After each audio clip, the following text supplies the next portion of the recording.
ವಿಜಯ್ ಈಗ ಸರ್ಕಾರ ರಚನೆಯ ಹಂತದಲ್ಲಿದ್ದಾರೆ. ಸೊ ಇದೆಲ್ಲದರ ನಡುವೆ ವಿಜಯ್ ಅವರ ಮುಂದಿರುವಂಥ ಆಯ್ಕೆಗಳು ಏನೇನು ಅಂತ ಹೇಳಿ ನಾವು ಗಮನಿಸ್ತಾ ಹೋಗೋಣ ಕ್ವಿಕ್ ಆಗಿ. ಸೊ ಏನು ಮಾಡ್ಬೋದು ವಿಜಯ್ ಅವರು ಮುಂದೆ? ಸೊ ವಿಜಯ್ ಮೈತ್ರಿ ಪ್ಲ್ಯಾನ್ ಒನ್ ಇದೆ. ಸೊ ಟಿ ವಿ ಕೆ ಈಗ ಇರುವಂಥ ಸಂಖ್ಯೆ ಎಷ್ಟಪ್ಪ? 107, ಎಕ್ಸಾಕ್ಟ್ಲಿ 108. ಬಟ್ ವಿಜಯ್ ಅವರು 2 ಕ್ಷೇತ್ರಗಳಲ್ಲಿ ಸ್ಪರ್ಧೆ ಮಾಡಿದರು. ಹಾಗಾಗಿ ಒಂದು ಕ್ಷೇತ್ರವನ್ನು ಅವ್ರು ತ್ಯಾಗ ಮಾಡಬೇಕಾಗುತ್ತೆ. ಸೊ ಹಂಗಾಗಿ 107 ಅಂತಲೇ ಇಟ್ಕೊಳ್ಳೋಣ. ಅದಾದ ನಂತರ ADMK ಸ್ಟ್ರೆಂತ್ ಎಷ್ಟಪ್ಪ? 47 ಇದೆ.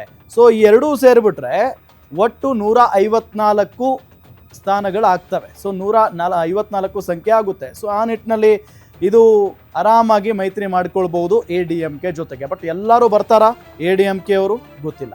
ಸೊ ಇದು ವಿಜಯ್ ಮೈತ್ರಿಯ ಪ್ಲ್ಯಾನ್ 1. ಇನ್ನು ಪ್ಲ್ಯಾನ್ 2 ಏನು? ಇದು ಆಗಲಿಲ್ಲಪ್ಪ. ಇನ್ನೊಂದು ಪ್ಲ್ಯಾನ್ 2 ಏನಿರ್ಬೋದು ಹಾಗಾದರೆ?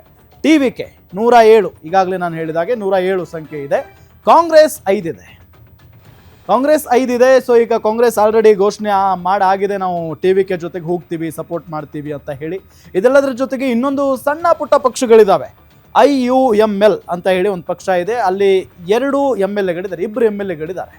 ಅದಾದ ನಂತರ CPM ಅಂತ ಇದೆ ಪಕ್ಷ, ಅಲ್ಲಿ 2 MLAಗಳಿದ್ದಾರೆ. CPI ಅಂತ ಇದೆ, ಅಲ್ಲಿ 2 MLAಗಳಿದ್ದಾರೆ. ಇನ್ನು PMK ಅಂತ ಇದೆ, ಅಲ್ಲಿ 4 MLAಗಳಿದ್ದಾರೆ. BCK ಅಂತ ಒಂದು ಪಕ್ಷ ಇದೆ, ಅಲ್ಲಿ 2 MLAಗಳಿದ್ದಾರೆ.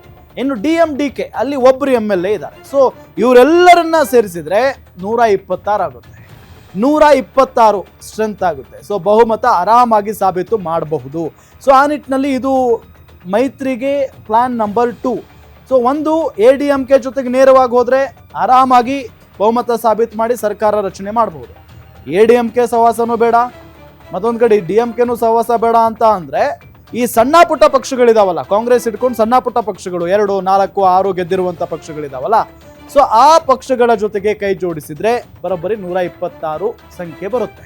ಸೊ ಆ ನಿಟ್ಟಿನಲ್ಲಿ ಮೈತ್ರಿ ನಂಬರ್ 2 ಆರಾಮಾಗಿ ಸರ್ಕಾರವನ್ನು ರಚನೆ ಮಾಡಬಹುದು. ಸೊ ಯಾವ ರೀತಿಯಾಗಿ ಇವರು ಹೋಗ್ತಾರೆ, ಮುಂದೆ ಏನು ಮಾಡ್ತಾರೆ ಅನ್ನೋದು ಒಂದು ಕುತೂಹಲ ಅಂತೂ ಇದ್ದೇ ಇದೆ. ಇಷ್ಟಂತೂ ಆಯ್ಕೆ ಇದ್ದೇ ಇದೆ ವಿಜಯ್ ಅವರಿಗೆ.